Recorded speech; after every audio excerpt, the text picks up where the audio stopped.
Bertrand Dolé, adjoint au chef de centre de ce site. Nous sommes ici sur un des 3 centres informatiques du groupe Air France KLM. Ce data center fonctionne bien sûr 24 heures sur 24, puisque nous avons des utilisateurs répartis dans le monde entier et rend des services à l'ensemble des salariés du groupe Air France KLM. Ce site a été inauguré en 1977, a donc 40 ans maintenant. Beaucoup des équipements techniques pour faire fonctionner le data center étaient devenus vétustes et devaient être rénovés ou remplacés. Je pense à la sécurité incendie, à la climatisation, à même aussi une partie de la distribution électrique. À ce titre, nous avons décidé au sein d'Air France de recréer 1000 m² de salles informatiques, divisées en 3 salles de 300 m². Les 1000 m² ont été conçus pour pouvoir supporter à peu près 800 kW de puissance IT, et nous avons confié à APL une mission de maîtrise d'œuvre dans ce sens. Donc le projet, dans sa globalité, a duré un peu plus de 2 ans et demi,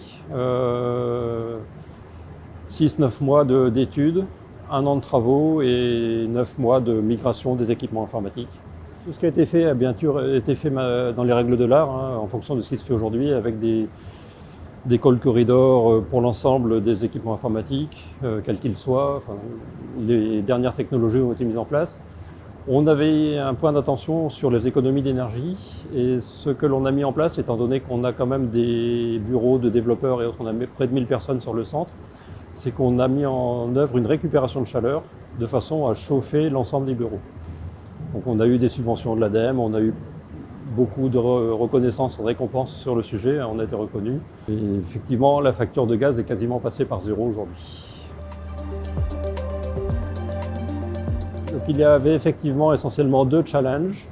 Le premier challenge était d'avoir une sécurité de fonctionnement de type Tier 3. Le deuxième challenge est que l'on a fait ce projet en site occupé. Donc quand même l'un des challenges était de n'avoir aucune coupure de fonctionnement sur l'existant. Et effectivement, on n'a pas eu de coupure de service pour nos utilisateurs.